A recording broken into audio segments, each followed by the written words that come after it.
Well, Rob, speaking of hard, strong, and fast, Wow. that wasn't the defenses last night. No defense. Two of the best teams in the NFL. Defense. And the defenses, they did score 3 touchdowns, okay.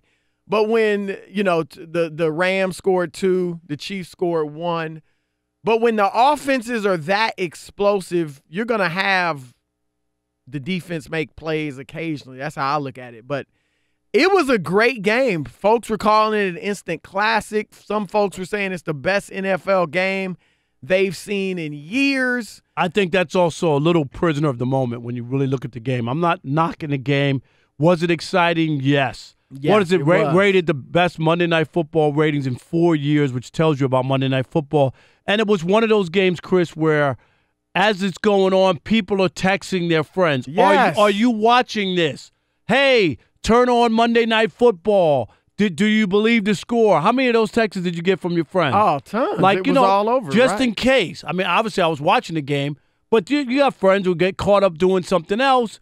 There's been a lot of, even though this was one of those high-profile games, people talking about maybe is this a preview of the Super Bowl, blah, blah, blah, blah, blah. And you, before the game yesterday on the show, thought that it would be 40 in the 40s. I thought each both teams teams said that. would score in the 40s, and I underestimated You it. underestimated it because it's the first time, which is in 2018, you still can't believe that at a league that's been around as long as the NFL's been around, that two teams have never scored where each team has scored over 50 points. That never happened. There was a game that was 70-40, so 110 points scored in the game, but never where each team scored 50 or more points. I think there were 2 games that scored more points total combined. But usually points. it's a blowout, but and one team 70-40. Yeah. Can you imagine an NFL and that was game? from like 1966 or something, which is unbelievable because they used to run the football all the time. That's the shocking part that would be in that era. You're right. Because last night the offenses were scoring so quickly. It was ridiculous. I mean, it was like, and I loved it. I enjoyed it. Both quarterbacks threw for over 400 yards. The receivers were wide open. I couldn't believe how open the receivers were. And it was great to watch 2 of the best young QBs in the league. I'll tell you one thing. 2 really innovative offensive coordinators. You had great running backs, although the running backs weren't a huge part of the action last night, at least not running the ball. But the one thing I'd have to say about it, though, Rob, as much as I enjoyed it, and I thoroughly enjoyed it, I was on the edge of my seat.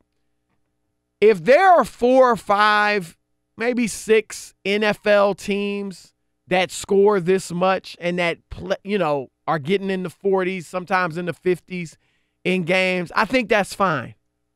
But if this were to become the norm and defenses weren't any good whatsoever, I think that would be a problem.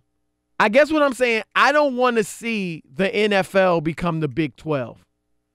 Or arena football right. outside, where there's just nonstop scoring and there is no defense, because no one's talking about you want to see a 6-3 game. I get that, right? But my God, there are defensive players who can make plays, and it's also exciting. Yes, on a defensive end, you make a play, you make a big sack or a hit, or you draw the ball loose, or whatever it is. You saw some of that last night, but it was the offense was so overwhelmingly dominant that even those, 3 defensive touchdowns, but they got lost in the sauce, lost in the mix, right? But it's like we talked about earlier on this start of the NBA season, where all the easy layups at the basket. Remember we talked about that, and we're like, that's not what we want to see. Exactly. I mean, I get it. Every game was 140 to 138, or something like that. It had gone to the point where it just was way. It was so easy to get to the rim. Too easy. A great offense, whether it's in football or basketball, we could even say baseball, is only great when there's some resistance. A bomb or a fly pattern, whatever you call it, a long touchdown, is great when there's defensive resistance. It's not as good when the guy's wide open, like Tyreek Hill's touchdown late in the game last night. He was wide open. The defender slipped, Great play because it made the game closer. I don't know I remember if it tied it or not, but he was wide open. That's not as exciting if the defender had been there and he had to go up and out-duel him for the ball and caught it. Anybody just catching a ball when there's nobody there. So, there's very little to that. With basketball, right? When a dude goes to the hole and dunks on somebody in traffic, that's a lot more thrilling than if he has an easy path to the basket. The defenders aren't really – they part like the Red Sea, and he just does a windmill dunk one-handed. Very nice, biblical, Red Sea. Yeah. I like that. Well, I know you're a biblical guy. You know I am, right. But the other thing is, Shannon said something, and you mentioned the young quarterbacks. But Shannon today on the show was talking about this. Can you see this? That Jeff Fisher had us believing that Jared Goff was a bust. Yes.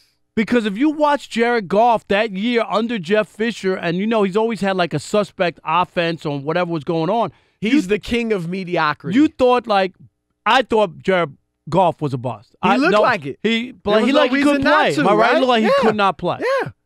And now this guy's lighting it up, and you're looking at him. He's looking like a future Hall of Famer right now. I mean, I know there's a long way to go, but the way he's playing, and he's in the MVP conversation. No question. I mean, there it is. No, look, I don't want to. We're not going to go here again, but that's why I was saying. Condi Rice is ready to coach there you go. In the NFL. Why are you doing that? Because I'm just saying you need experience. Why are you doing that? It's not easy to coach. But Jeff Fisher had experience, and he was still terrible. But he was qualified because he had experience. He still was terrible. He was a bad coach. But my point is, it's not easy. This is a guy that has been an NFL lifer. I just threw it out there. Let's not go there. Let's not go there because everybody agrees with me. Everybody agrees with me. When you left here yesterday, you ain't feel like that. You and Rob G. That's the only ones that don't agree with me. And Alex. Yeah.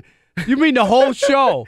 The whole show? I'm not even going – look, I'm not one that believes you had to play sports to cover them. Okay. But I think between the three of y'all, I don't know that there's a down of organized football between the three of y'all. Look at this. Here you go again. Look at that. Rob G, you played in junior high. See? Rob G played in high school. Did you play in high school, Rob G? We can't hear you. We can't hear him. The mic won't even let you lie. The mic won't even let you tell a lie. All league in high school on a 2-8 squad, Chris. Were you act all like league? you know. What position? What position? Outside linebacker. See? 2-8. You see, your coach wasn't any good. Oh. You think anybody can do it. So we had to rack up stats, that's all. Nah, I'll give you credit. I'll give you props. All league. Alex played too? I played wide receiver for a little bit. What was your last year playing? Oh, last year of junior high. I didn't play in high school. I did soccer full-time in high school. He's a vegan. I figured he was. Actually, Tom Brady, right? Is Tom Brady a vegan? Yeah, he hits me up. Okay. No, he's not a vegan, but he's close. But he close, wasn't a vegan at 11 years old. At 8 years old, I was not. He was eating pork rinds back then. He had vegan tendencies already at 8 years old. Right, Alex? You were eating pork rinds. I was eating all that, man, back at 11. Remember when we ate pork rinds as a kid? I love pork rinds. With hot sauce on them? Yep, pork rinds, man. We ate all types. Back then, we used to eat sardines. You ever see sardines? I didn't like them, but my mom, she would try to give them to us, but I didn't like them. They would buy in the supermarket. You would go get a can of sardines. I couldn't. But we people ate that. The little wieners. Yeah, remember the little, what were they called? The little cocktail little wieners or something. And pudding. I used to come home from school every day and have a little bowl of pudding. Is that right? My mom would give us sit my brother and I down at the table, turn the TV on, and then you'd have a little pudding after lunch. Jello pudding, right? Yeah. Or we used to have the fried bologna. Yes, fried bologna is good. Syrup sandwich. You can call it ghetto if you want, but it's good. Right, fried bologna. It's tasty. How about syrup sandwich? I never had a syrup sandwich. Where you just have white bread and syrup and pour syrup you on had top. That? Yes, I did. Oh gosh, I never had that. All right, ghetto. On that note, it's ghetto. We had syrup sandwich. But we lived in our own home. We had our own house. We weren't in a project. There you go. But we did eat syrup sandwiches.